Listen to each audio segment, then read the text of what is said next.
All right, so just to get acquainted a little bit, I know you know Mike Milan,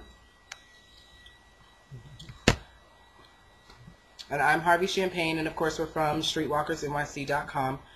We have a few questions for you. Let's see. Let's start with this one. First, we would like to know exactly how you got started, how long you've been in music, and how it came about. And how what? How it came about. What was the last one? How long have you been in music, and how'd you get started? Like, how'd it come about? I've been in music for about 10 years. I was in a rap duo called More Play. I got my start in Boston. Then we moved to New York City, and she was actually a butch dyke, and like gays and lesbians are kind of different, I guess. And, so anyway, make a long story short, she moved to Seattle, and I stayed with the music industry, and I've been solo since about 2003. And I think I really got my big start when I got signed to Bill Coleman of Peace Biscuit Records and Management, because that's when I got hooked up with West End Records.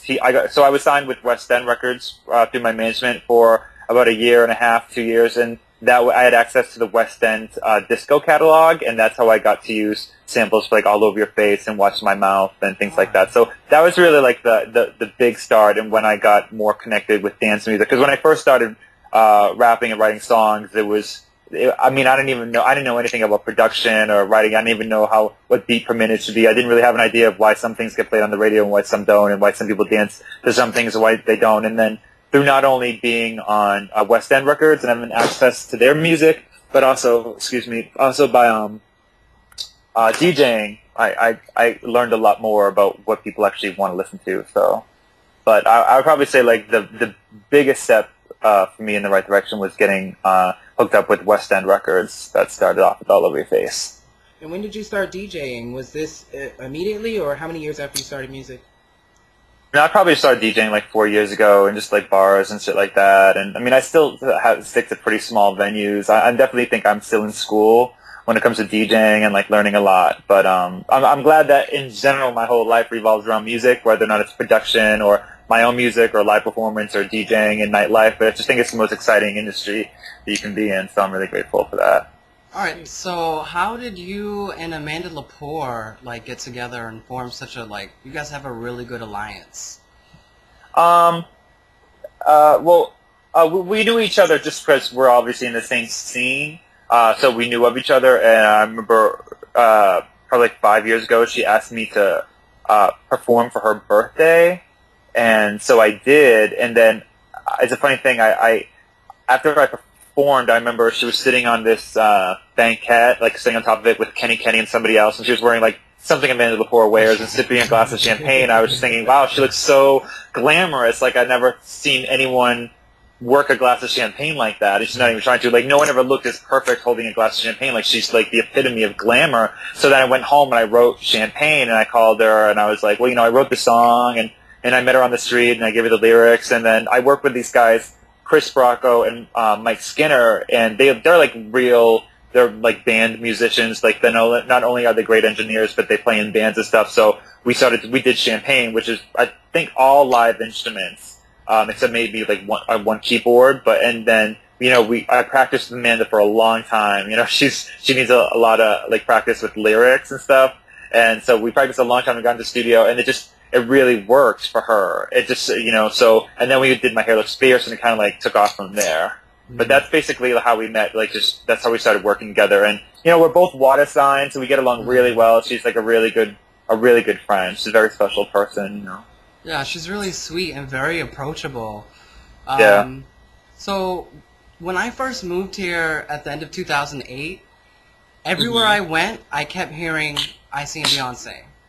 So, oh, good.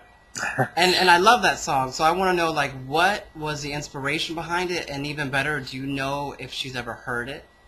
I do know that she's heard it. I know that she saw the video, and she had a real sense of humor about it. She thought that it was funny. I heard that she liked the part where the food's like spinning around her, and she's like looking like that. I think she thought that was really funny. So I'm glad. I don't enjoy offending people. It doesn't make me feel good. So I was glad that I definitely didn't want her to be offended. Plus, I'm a fan.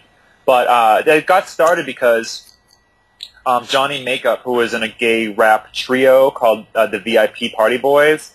They did a show at Boys Room when it was on 13th and Avenue A, and they came for a sound check.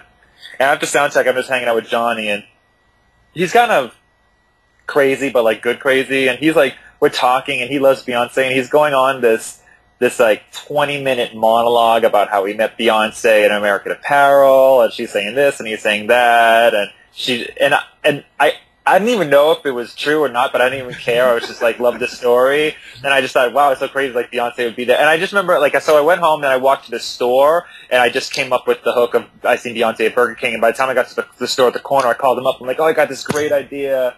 You know, he's like, okay, sounds great. And then, so I wrote the song, and at first I was thinking, well, a little girl should like sing the hook, you know, like really like kid way, you know, and then I'm like, well, Johnny kind of sounds like a girl anyway, and I feel like I owe it to him because I got the idea from him, so it kind of just happened like that. And I'll say one thing is that one thing like I learned about doing that song was that before I did that song, all the songs I ever did were like more about lyrics than hook. Because I come from Boston, and Boston's like very collegiate city, so everyone's like focused on school, and it's a really concrete hip hop community too. So everyone that's involved with hip hop is like always trying to impress each other that they're the smartest, they have the biggest words, and like all this. And so I kind of come from that competitive background. So in order to get to a place in which I don't have to think too much, like it's a lot harder for me. At least it's slowly getting easier, but it's a lot harder for me to do something really simple than like